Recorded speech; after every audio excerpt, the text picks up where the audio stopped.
دوستان براتون سلام و درود میگیم. باز هم برنامه میآموزیم را پیشنهاد شما میسازیم، ولی ما امروز از دوشنبه شهر بیرون برآمدیم و آمدیم به کلاب باستانی، به یک منظره خیلی زیبا، طبیعت خیلی زیبا، تا اینکه هم آموزش گذرانیم و اینچنین استراحت نماییم و تماشا، و البته که براتون تقدیم کرده باشیم یک برنامه خاطروی را. اینجا باغ بابا حبیب الله خلیلوف می باشد و ما باشیم در آن طرف باغ عینی حال سری کار می بینیم که با همراهی خویش و اقربای خود با باغ پروری مشغول هستند. نزدشان می رویم دوستان. رفته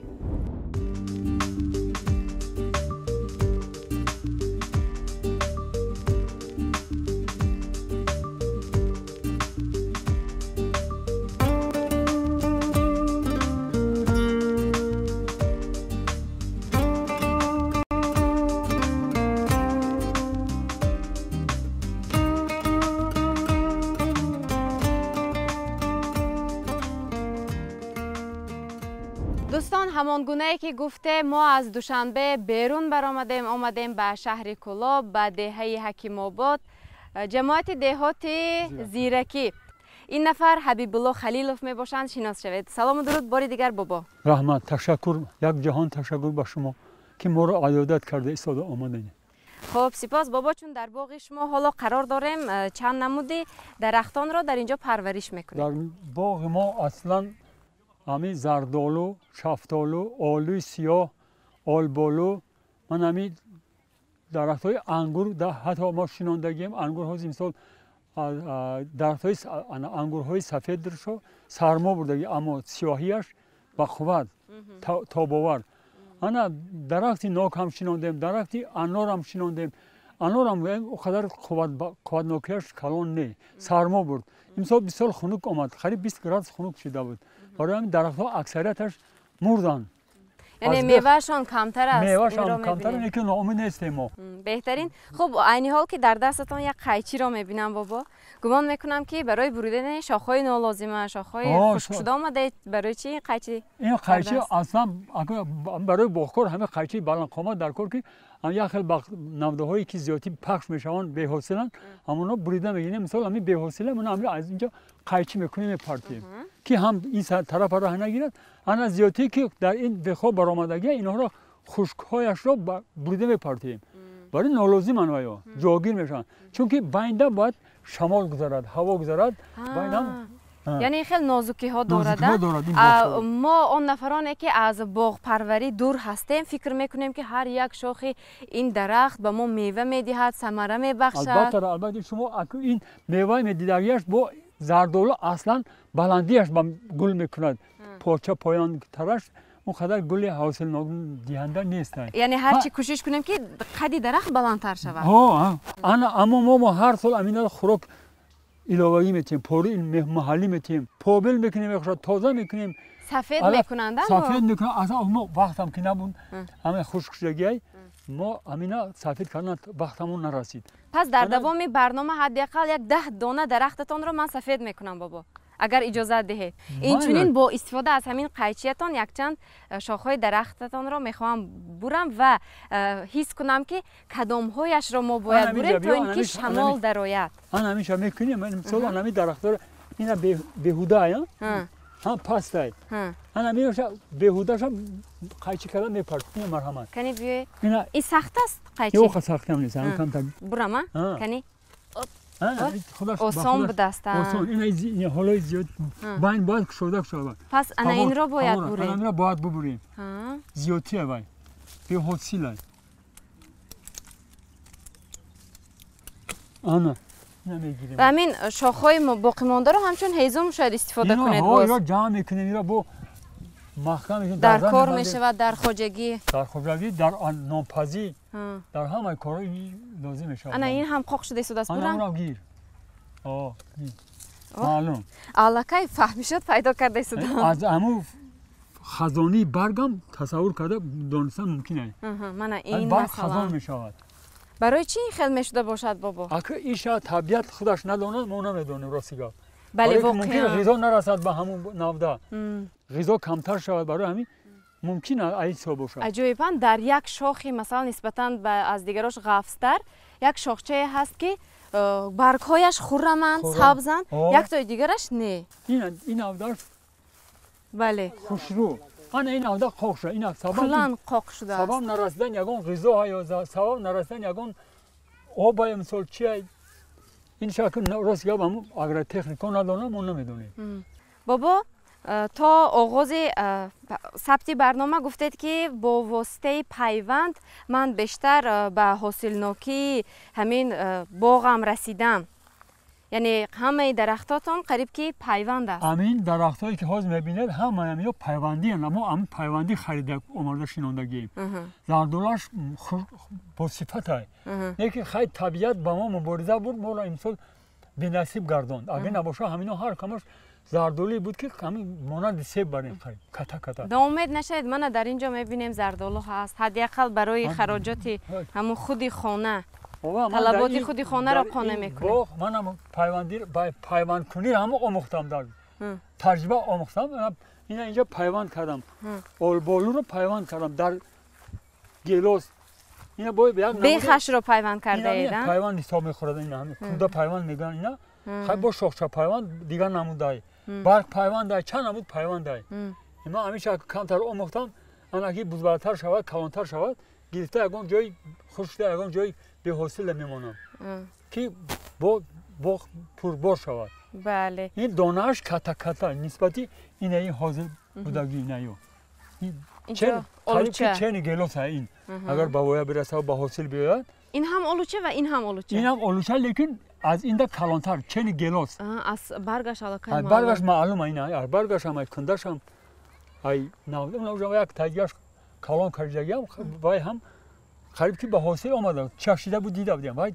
قریب گیلاس سیاه برید زردالو هم کردم هم پیوند کردم اینا آلبالو هم سلیور هم کردم اینا ایش اینجا نشان دادم که از یک تا کنی اینا آلوچه در آلوچه خیلی آلوچه ای که خیلی فقط کمپوز میشه او را خوردن هم قدر اهمیت نه لیکن من با یک نوده با این با کوب سلطان گفتن یک آلوچه کلانی آبداره که مزه میکنی یعنی آلوچه که صفتش خوبتر است شما پیوند کرده اینا اکو از امی برآمدگی باز هم کنده پیوند است برآمده اینا ما پیوند کردم اینا با یاد 3 سالش هم که به حاصل بیاد خب اگر کمتر کلانتر شود اینا رو میبری بعد خودش عملی هم میرود کنده آلوچه برگشت نوداش دیگر آلوچه بزرگ و اگر ما به این طرز پیوند کنیم پس تیزتر حاصل می‌دهد به همین مقصد پیوند می‌کنند و میتوانیم که حتی در یک درخت یک طرفش دیگر نمود حاصل دهد این خیلی هم شدن ممکنه و بسیار دارد شاید در اینجا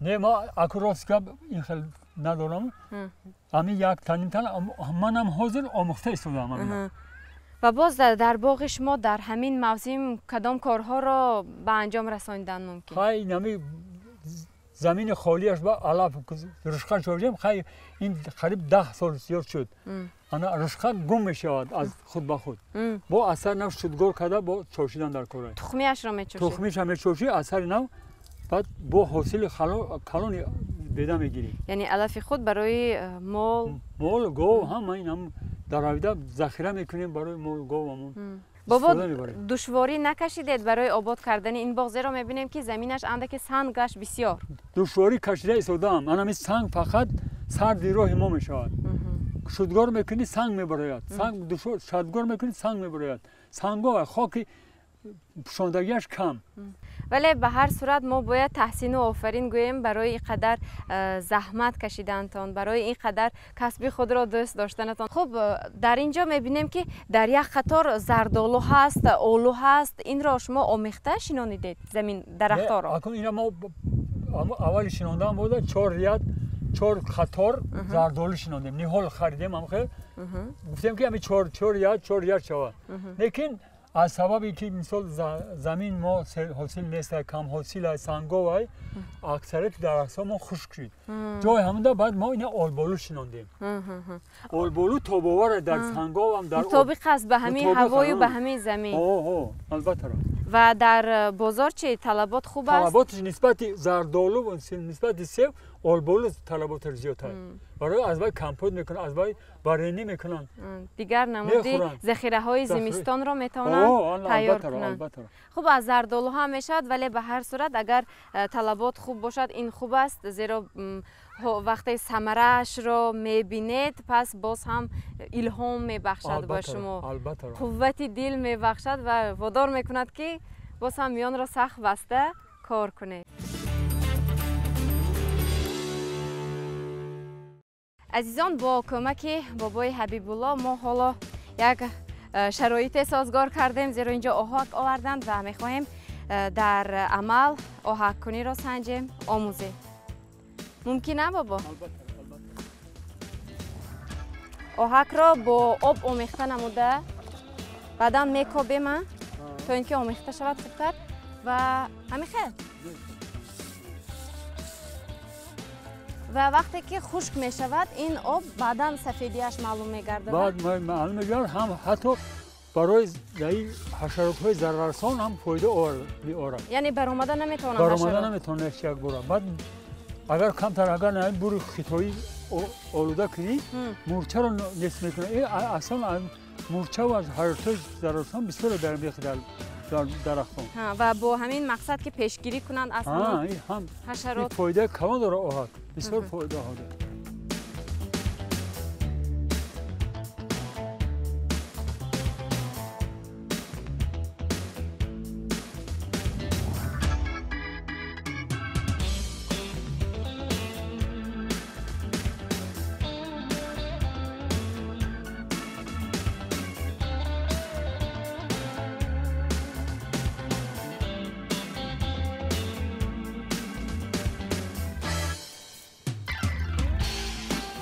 راستی من هم خیلی شوق زیاد دارم برای باغبانی، برای نگاهبینی زمین، درختان، پرورش چاروا و گمان میکنم هر نفری که شوق دارد پس حتما که از عهده همون کار برآمده میتونه. تنها خواهش لازم است تو بس خواهش البته 100% فایده، اما اگر خواهش نباشه هیچ کار نمیشه. و امروز هم است برای همین ما عیناً همین موضوع رو انتخاب نمودیم و به اینجا آمدیم. تشکر بسیار شما را.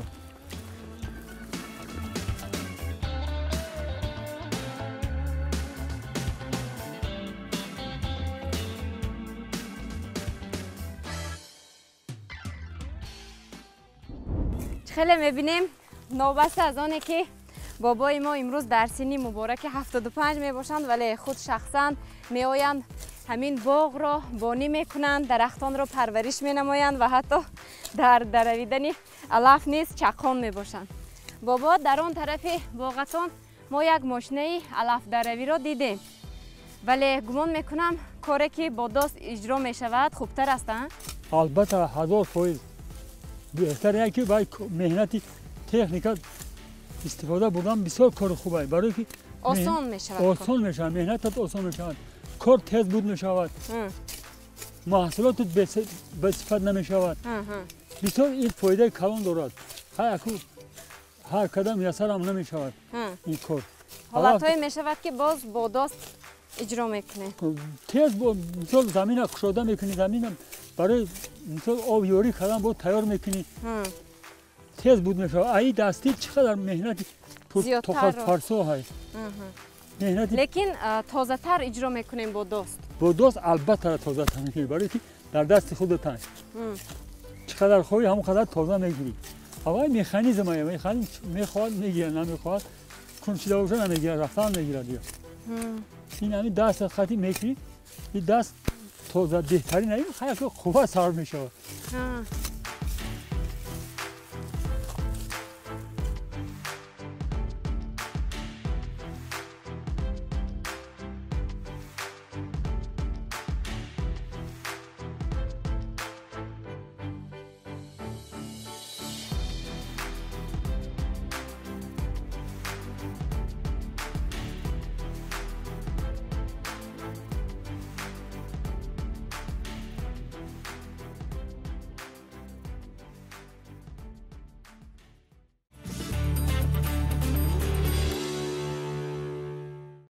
و همین طریق دوستان عزیز حیات هر دو این نفر شخص نورانی که زیاده است 50 سال یک جای زیست و زندگی دارند و 6 نفر فرزند را به وایه رسانیدند و صاحب خانه و در نمودند. همین گونه صورت میگیرد.